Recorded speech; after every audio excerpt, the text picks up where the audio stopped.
guys, Julie with JB Chic and at JB Chic 2 on Poshmark. I thought I would take a few minutes today and do a quick video on my inventory organization because of the two closets. If you guys follow me on Instagram or Poshmark, you know that I have been chosen as a speaker for PoshFest this year. And I'm super excited about that, and myself and my co-speakers will be talking about being your own COO, which does include organization as well as your daily operations. So if you are not able to attend PoshFest, or even if you are, it's been kind of decided what each of us is going to talk about, and I'm not going to be talking about my organization, my physical organization per se. So even if you are going to PoshFest, you can still attend the workshop and get something out of it, because I will not be talking about the same thing I'm talking about today on this video. I want to talk about, I have two closets. I started poshing in 2016, selling mostly my stuff and my children's clothes, and as I was on there and shopping, I really liked boutique. So I decided I wanted to branch out into boutique. So I did that together in the same closet for about a year before I realized I wanted to split them, because there's two different kinds of shoppers. People that shop for brands and people that shop for kind of the more just trending items. So I wanted to split them and see what happened. So with Poshmark's permission, I did that about a year later. So I started in August of 16. It split the closets in August of 17. So I just passed 2 years total on Poshmark and a year of running both closets, which does get hectic. It's twice the sourcing, it's twice the listing, it's twice the sharing. But I really enjoy it because I like both sides of it. I like the boutique stuff as well as I like the thrill of thrifting and having resale items for people. So I enjoy it, but I have to keep myself super organized, because there's nothing worse than having mass chaos. I've absolutely been the person that searched for an item for 30 minutes in a panic, wondering if I had accidentally thrown it out, donated it, what happened to it. I didn't think it sold because it was an active listing, and usually I'll relist things, but I don't move them around that much. And I also don't really cross post, so I'm not somebody that's going to be possible to sell something on another site. Turns out I found it right in front of my face. Probably I'd looked right at it 3 times. So I try to keep myself super organized. So when I do source, I probably only source about twice a month for each of my closets. So twice for the resale, twice for the boutique. I source more in mass just because it's harder for me to do. A lot of times the kids are coming with me. And we all know you only have so much attention span before they're running amok and you're that parent in the store. I've been that mom. So I try to do everything in mass. So when I come back from sourcing, I will get the kids situated with something and get all of my items entered into a spreadsheet. I use a simple spreadsheet, and it's going to be backwards, but I'll show you it on the other computer. Now this is the computer that I inherited when I acquired my husband. I bought my own computer that I'm recording this on at the beginning of the year. So I started a second spreadsheet with my 2018 sourcing on my computer. Unfortunately, right now I am able to remember when I'm staring at an item. Did I buy it this year? Is it something I bought in December? Did I have to go to the old computer? So as of right now, I'm able to remember everything, but I'm sure someday that's not going to happen. So I have this spreadsheet, and it's got formulas entered in it. Now this first column A, I usually just save that column for new with tags. Any items that are new with tags are going to go in there. The B column, I'll enter the brand as well as a few descriptive words about the item and the size. And then in C, I put the price I paid for it. Now my Goodwills here do the half off color of the week. So I like to get these entered immediately the day that I buy them, at the absolute latest the next day. First of all, so I don't forget what the color of the week was and end up with bags of stuff just laying around with the tags still on it. And secondly, I like to get things moving. So as soon as something is entered in this spreadsheet, I can go ahead, pull off the tags, wash it, photograph it, whatever needs to happen, steam it, and get things listed, because they're not going to do any good sitting around. So I get that in immediately. Now the next column in there is what it sold for, because there's a formula in there that will actually take out Poshmark's commission for me, and it'll subtract what I paid for the item. So one of the last columns is actually what I made from the item after the cost of the item, and Poshmark's commission is already taken out. So it totals all that stuff for me, which is really nice to see. Very nice to show the husband too, when he starts to get a little overwhelmed with some of the clothing that is sitting in the house, that he can actually see numbers and what's going on. Okay, so after it's entered in there, photograph it. Once I photograph items, they go in a very large plastic bag. I usually photograph in mass amounts just because I need to fit things in when I can. With 2 kids, they're 2 and 4. We're running all over the place with appointments and preschool and everything else, as well as I do work outside the house 1 to 2 days a week, and try to manage the house with my 40-something-year-old third child. So it goes in a bag. Now, when I have the time, I will go ahead and I'll write the descriptions into my phone, and then I'll copy and paste throughout the week as I'm able to actually list them onto Poshmark. So after an item is photographed and it's actually described and saved in my phone, I will go ahead and put everything in plastic bags. Now, sometimes if sweaters are too bulky, they don't go in plastic. I actually have a sweater bin, and jeans as well. I have a jeans bin. Now, I can see that someday I might need to change that. I don't have a ton of jeans, but when I start getting a lot more jeans, I'm actually going to have a plastic bin for that as well. So I'm using plastic bins right now. They weren't always that. When I first started, I had just gotten a rolling Z rack off of Amazon that it's a double bar. So the top bar was all boutique and the bottom bar was all my resale. So as I grew, I was starting to run out of room. So I had the separate bin for the jeans and the sweaters and even my tops. So I actually started folding some if they would be easy to store and didn't need to be hung per se. I use the bread bags from Walmart, packages of 100, and I go ahead and I fold them neatly, and I just tape them shut with a little bit of my packing tape, and they go in these bins. Now, these bins, that's just a Post-it note with a letter. My bins for my resale start with B, because when I first started pulling things off the rack, I was using diaper boxes because that's what I had on hand. And to me, it made sense. Anything I put B in my listing because it was a diaper box. So I knew that it was in box B. So then when I actually upgraded to the bins, I just kept it as B because I didn't want to go through and have to change all of my listings because it already designated that it was in box B. So I just started with B. So I have B through F right now for all of my resale items. We're going to be moving on to G pretty soon. Everything just gets tagged. So what these little tags are, it's just self-stick mailing labels that you can get anywhere, any office supply store.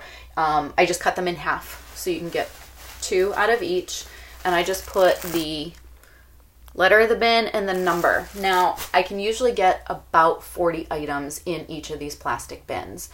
So this bin is going to have E1 through approximately 40. I'm not sure. Actually, this one's 40. I see a 42. So some of them might be smaller tank tops and everything. I can fit 42 items in this one. And then I go ahead and I just stack them. So it's easy and simple. Now, I started also doing this too, thinking that maybe someday if I was, traveling or elsewhere, that my husband would be able to help pull some of these items. He does run to the post office for me right now, so I don't have to unload 2 kids out of the car with boxes to do shipping, but he doesn't help with any other processors right now, but hopefully someday I can get him involved in that. So it's super easy. So what I actually do is I'll take these numbers and I'll go ahead and I'll put them in my listing. So if you guys go to JB Chic 2 right now, you can pull up probably most of my listings. Some of them are not, because if it's a dress, they get hung. If it's jeans, they're going to be somewhere else. But if you pull up any of the tops, it's going to have one of these numbers on it. So I know when something sells, because I actually started putting them in the title as well. So I didn't have to go into Poshmark and into the listing, actually into the description to find out where my items were. It will actually pop up right on the email because they give you the title of the item that just sold. So I can actually, when I'm just printing out the shipping labels, look at the title and see where I need to go to get it, what bin and what number I'm looking for. And I can verify it that way. So that makes that really easy. Now going into my listings, you guys will not only see the bin letters and numbers in there, but you usually will see an emoji. Not always. What the emojis are is I started, even before I started doing this, I started coding what I paid for each item because I would be out and about doing other things and get offers. And I like to respond as quickly as possible. I don't want to wait till I get home because sometimes it's long days.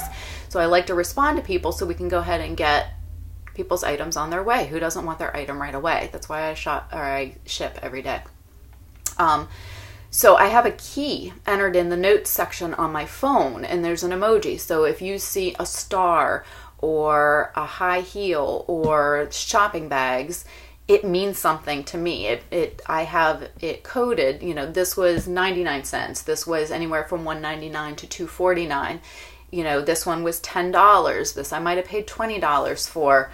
And you decide where you set those because you're going to set them with whatever your sourcing prices are. So some of them, give yourself a little span. Don't say this was 99 cents because as you grow, you might start shopping at other thrift stores, which is why sometimes mine in my key are a flat amount. And sometimes it's a range because it depends on how your thrift stores and your sourcing goes. So you decide what those set. But it makes it easier for me to shoot people either offers, counter offers, or just go ahead and accept something because I know when I'm out what I paid for that item and what I'm willing to accept for it. So it just makes it easier to go ahead and do that. So that's why you see those in there. Now, as far as the boutique stuff, when boutique items come in, I don't have a spreadsheet that I enter them in. A lot of times I just check for damages right away, and they may sit actually a little bit longer than some of my resale stuff. This isn't pretty, and it's actually a little bit embarrassing right now, and please forgive the coloring on it because my daughter is 2, and when she sees me writing in this notebook, she thinks I'm coloring, so then she needs to grab a pen and start coloring. So she has colored all over my notebook. I at least try to get her right on the back of the page. Now, I do have QuickBooks for my boutique, so I will enter in all of my invoices and then file them away for taxes in QuickBooks. So it's keeping a running total of my expenses. Now, as I usually wait until I photograph and list an item before I put it in here.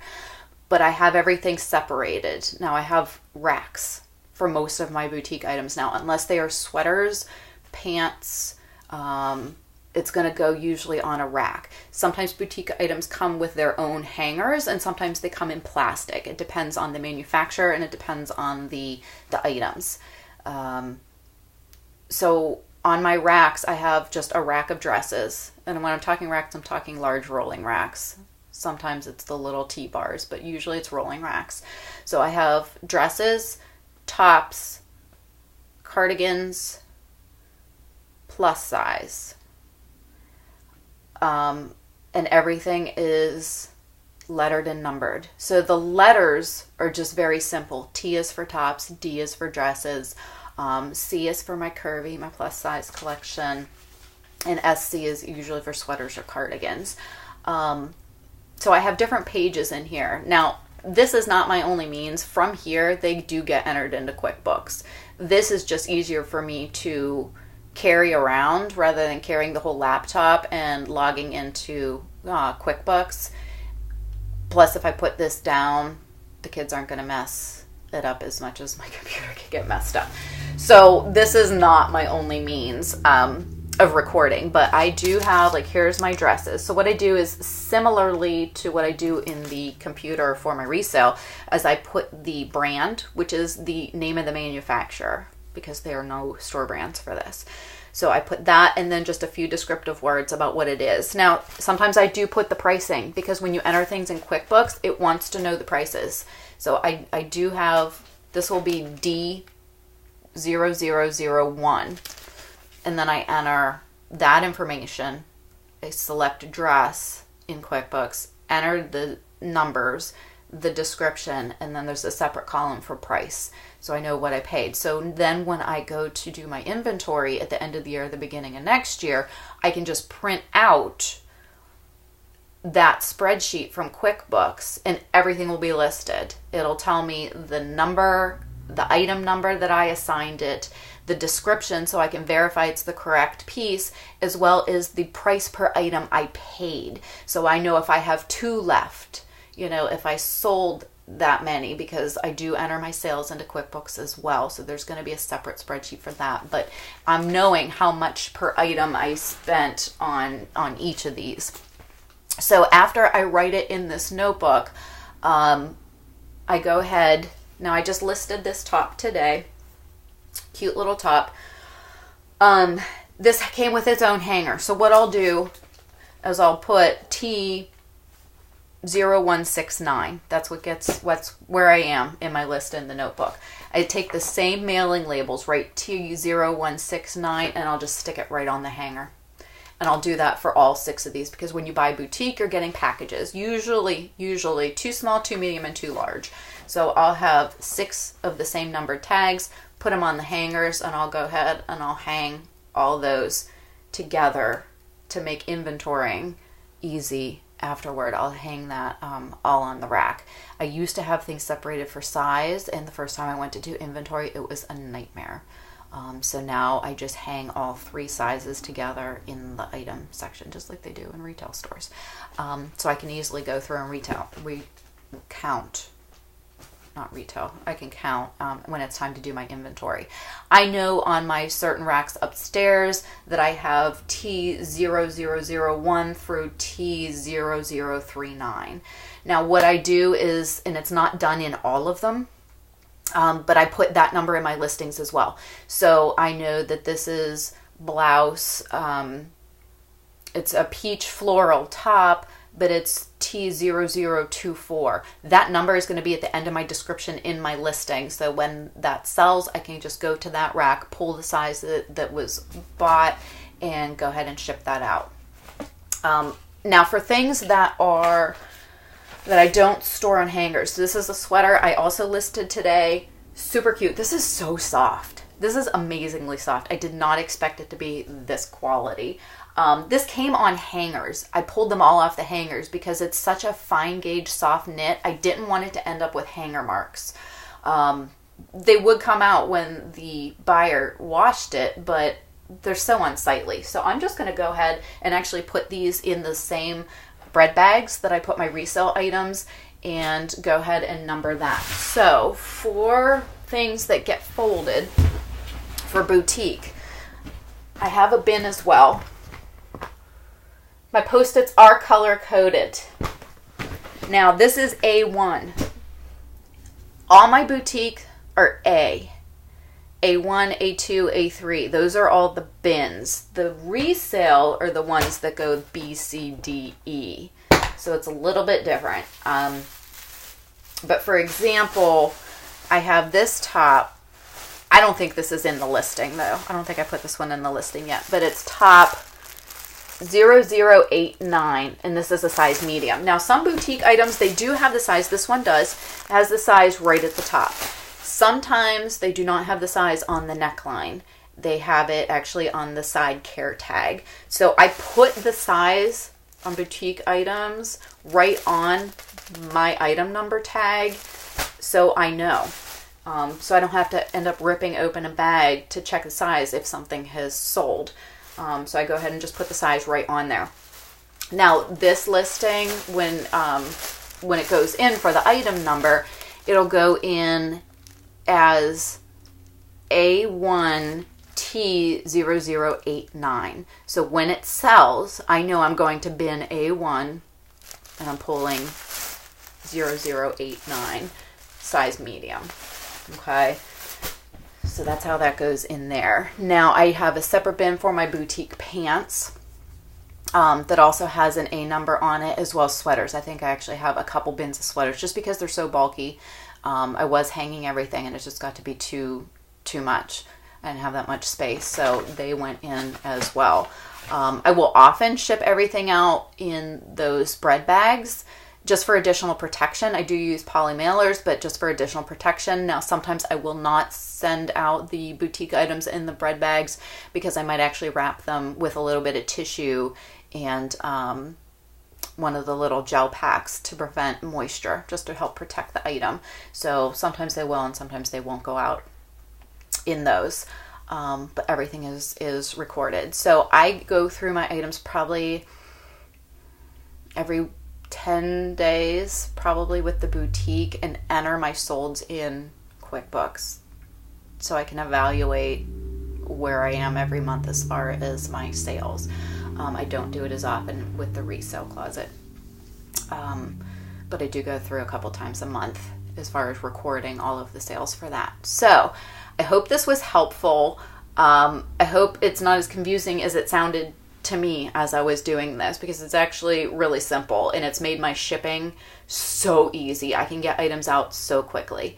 I can see eventually this might not work, especially with my spreadsheets and not being able to alphabetize them, that I think I'm going to eventually have to do something about that, because it's going to get overwhelming to try to go through and find the sales. So I'm going to have to come up with a new method for that. But this is what's working for me right now. It allows me to get packages out every day, sometimes twice a day, same day shipping, because they're super easy to find right now. So if you have any questions, let me know. If you are going to Posh Fest, find me, say hello. And I hope to do another video before Posh Fest. I don't know if I'm going to have the time to, but I'm going to try and see if I can get one done. So that's all for today. Hope you guys have a great day and lots of sales. Bye.